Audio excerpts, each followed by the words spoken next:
Hello guys, welcome back to Mornings with Granny. Hope you're having a good day.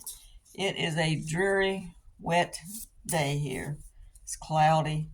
It's warm, but it's cloudy and can't really get outside and do anything. I received some mail and this is from Cheryl, and Cheryl is in California. Thank you, Cheryl. And also from Amy, and Amy is in Virginia. And I also heard from Kim, and Kim is in New York. Thank you guys. Always good to hear from you. What has been going on? Let's see. Gizmo seems to be getting better. I'm still feeding him tuna and salmon mainly. And I'm trying to think what else I've been feeding him. Turkey. So he seems to be getting better. So we're holding off on the vet visit. We're holding off on that for a while. As long as he's improving. Now, if it starts the other way, then he'll definitely go to the vet. Still planning on going camping for a couple of days. I won't be able to stay as long as I wanted, but it's good to get away for a couple of days. With the senior discounts, campground costs me, depending on where I go, $30 to $40 for a couple of days. So that's not bad. So that's a good vacation. Oh, I think I might have YouTube straightened out. I'm not sure. We'll know in a week. So got that done. I've been working on that for the last, constantly seemed like for the last 2 or 3 days and chatting back and forth. You can't talk to them, so you have to chat. So I've been doing that. Hold on just a second. Okay, I'm back.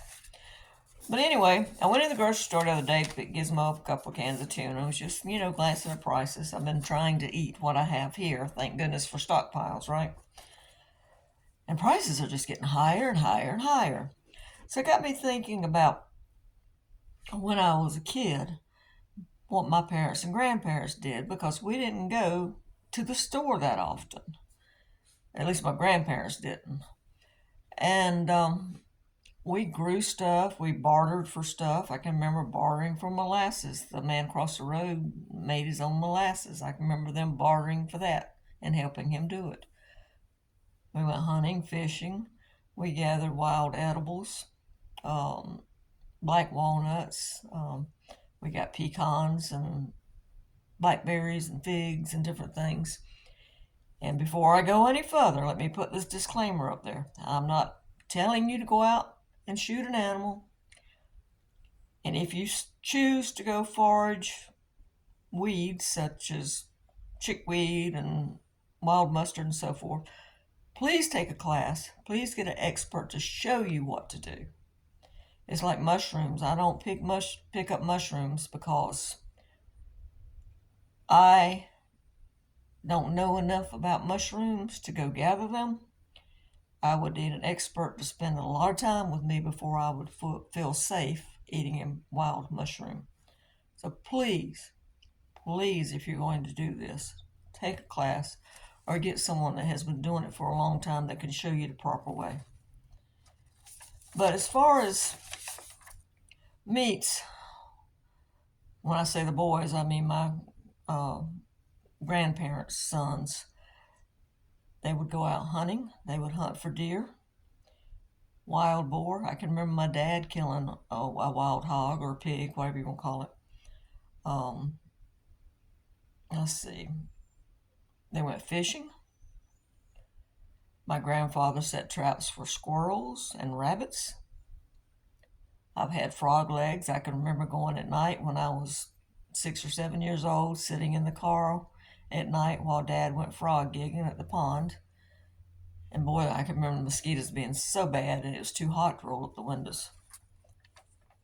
Wild turkey. I've had wild turkey. I didn't like it. It was dry and stringy. It's probably because we didn't know how to cook it correctly, but I didn't like it. In fact, when I was dog sitting at my daughter's last time, just before I got there, there was about 12 turkeys outside around her mailbox.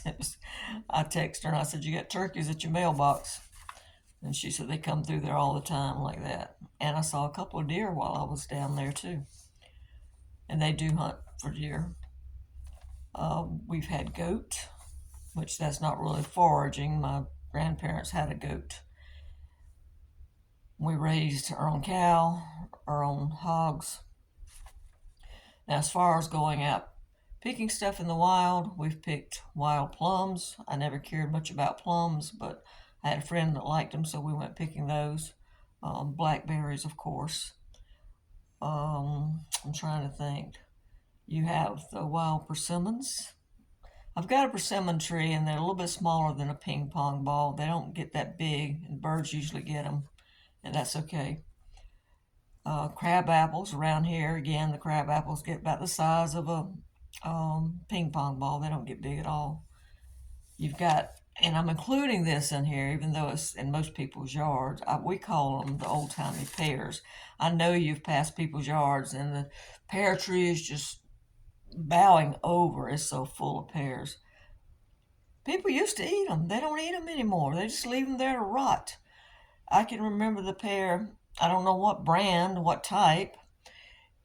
I can remember them being juicy when you cut into them, and the texture when you bit into them was kind of gritty or grainy. I will eat them. I don't particularly like them, but I will eat them. And of course, you got fig trees, and fig trees here get, or some people call them bushes. We call them trees. My aunt's got one that's humongous, and it says, I know it's taller than me. And she's got the old-timey blackberries out there. She did. I guess she still got it. And she did have apple tree, which that's not in the wild either. So what else did we have? We went and picked up black walnuts because we had a black walnut tree. You're talking about a pain to crack. If you've never cracked black walnuts or hickory nuts, those are hard to crack. And you get just a tiny bit of meat out of it, but the cakes are so good. And of course, if you know anyone that's got pecans, maybe you can barter with them to get pecans. Let's see, we went over plums, blackberries. I have picked wild onions, wild garlic, wild mustard. Again, make sure you get an expert to show you how to do this or take a class. Creasy greens, you've seen me cook those.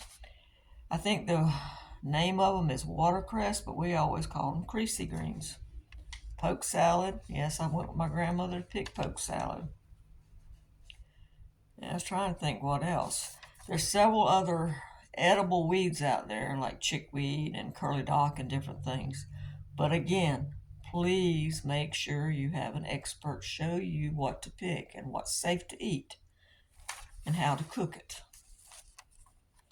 But I'm curious, what kind of foods did you forage growing up? Did your parents or grandparents go hunting? Did you go out and pick the wild edibles? Do you eat the old-timey pears? Tell me what you do or did, or do you still do it, or have you started doing it? Let us know in the comments below. As always, I thank you, and I hope you'll give this a thumbs up, and please subscribe. It does help the channel. You guys have a great day. Bye-bye.